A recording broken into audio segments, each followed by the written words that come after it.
繼續是有關到軍購案，國民黨的黨主席鄭麗文今仔日再度來表態，堅持3800億加恩的版本。另外，有風聲講黃復興黨部下動員令，敲電話給國民黨的立委，要求要支持鄭麗文的版本。立委王鴻薇證實，確實就接到電話，但是並無壓力。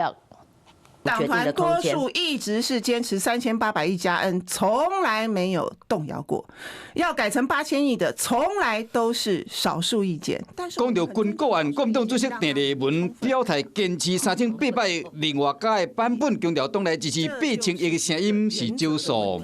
鄭麗文黨主席從來沒有在軍購上面改變過立場。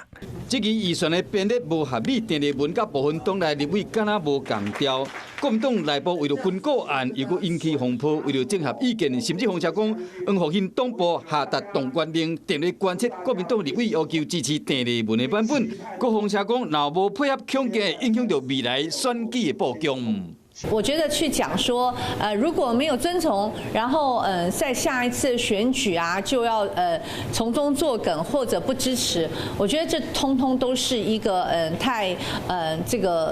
一個太戲劇化的去描述它。那至少我有接到電話，但是我完全沒有感到這樣的壓力。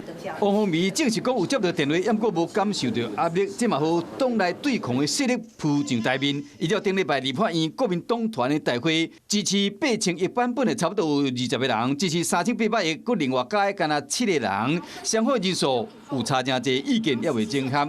國民黨打算明仔載開黨團大會，有可能就軍購案進行表決。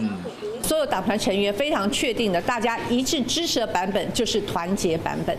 另外一方面，民眾黨團風聲講有提前布局，將會提出包括第二批軍需8000億的版本。那民進黨是堅持行政院版本的1條2500億。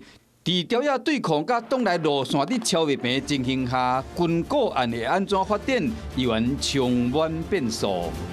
Hello， 我是雷亞，想要搶先掌握最及時的新聞資訊嗎？趕快訂閱、按讚、開啟小鈴鐺，鎖定華視新聞 YouTube 頻道。